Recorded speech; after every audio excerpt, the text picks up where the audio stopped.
साथ ही मैं जैसे हमने एक प्रदर्शन किया था मुंबई में, और भी करेंगे हम।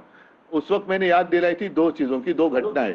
इंदिरा जी की एक घटना थी और दूसरी अन्ना हजारे। दोनों दोनों अनशन की बात, अनशन से जुड़ी हुई बात है। इंदिरा जी के समय पर सोनम जी के पिताजी जब अनशन पर बैठे थे लद्दाख में, तो इंदिरा जी, पता नहीं उस वक्त वो प्रधानमंत्री थी या नहीं थी, लेकिन स्वयं जाकर उनसे उन्होंने बातचीत की थी।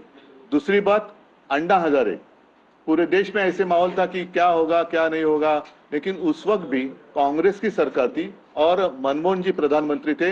हमारे विलासराव जी देशमुख जो महाराष्ट्र से यहाँ थे, मंत्री थे या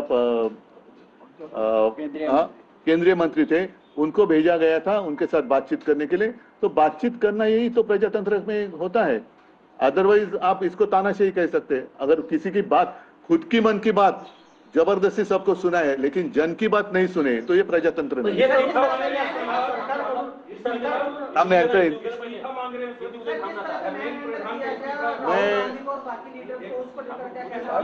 नहीं, एक पहले आप हमारे आघाड़ी के जैसे बर्ताव मत करो, आपस में पहले एक मत।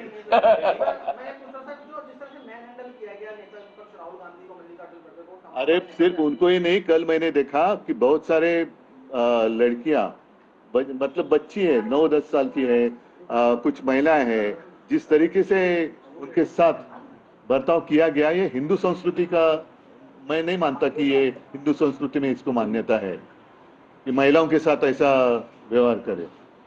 तो फिर रावण और आप में फर्क क्या है?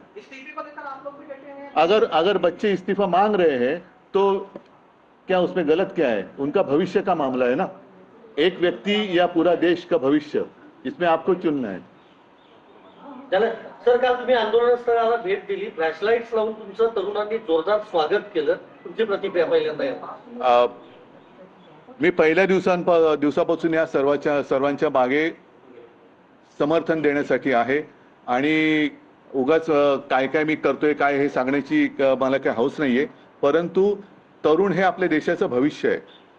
भाग्यविधाते ज्याला म्हणतो आपण, त्या भाग्यविधात्यांचं भाग्यच जर का तुम्ही चिरडून टाकणार असाल तर ती लोक का ऐकणार नाहीत। आणि ज्या वेळेला अशा तरुणांची तुम्ही झुरळ म्हणून निर्वत्सना करता, तेव्हा तर मला असं वाटतं सहनशीलतेच्या पलीकडे। आणि या मुलांना कोणीतरी एक आधार देण्याची गरज आहे।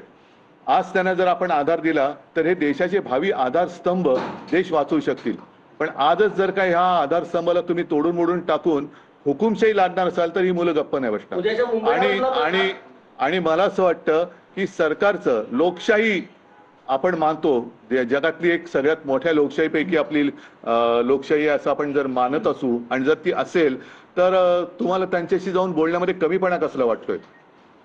पहिल्याच दिवशी, म्हणजे असं नाहीये की काल पहिला दिवस होता, हे तर काल ह्या दुसऱ्या टप्प्याचा 20वा-25वा दिवस असेल। सोनम वांगचुकजींच्या उपोषणाचाच 20वा-25वा दिवस आहे, त्याच्या आधीपासून। आणि त्याच्याही आधी 10-15 दिवस आधी एकदा अभिजित आणि सगळी तरुण मंडळी इकडे येऊन गेली होती। त्याच वेळेला जर का यांच्याबरोबर चर्चा केली गेली असती तर मला असं वाटतं की हा विषय सुटला असता। राज्यातील शेतकरी नेते आहेत, राज्यातील शेतकरी नेते आहेत, ते म्हणतात की देशभरात हे आंदोलन सुरू आहे, हे एक विचारधारा आहे, दहशतवादी विचारधारा आहे। हा, अशा लोकांच्या बोलण्याला किंमत देण्याची गरज नाही। शेतमालाला जरूर किंमत द्या, पण अशा नेत्यांच्या बोलण्याला किंमत देऊ नका। त्यांचा फेसलेस म्हणजे ते पुसून जरा तो लेस झाला असेल म्हणून तो तेवढ्या पुरता आरशात त्याला फेस लेस दिसला असेल, तो पुन्हा फेस आला असेल त्यांना आता। असं आता मला पण वाटायला लागलंय, कारण ज्या तऱ्हेने सत्ताधारी वागतायत तर सत्ताधाऱ्यांचा डाव देशात अराजक आणण्याचा आहे का? आणि आता मला असं वाटतंय की जसं एक यांचा एक हातखंडा आहे बदनामीचा, की यांच्यामध्ये पाकिस्तानी घुसलेत, तर मला असं वाटतं सत्ताधाऱ्यांमध्ये कोण पाकिस्तानी नाहीये ना।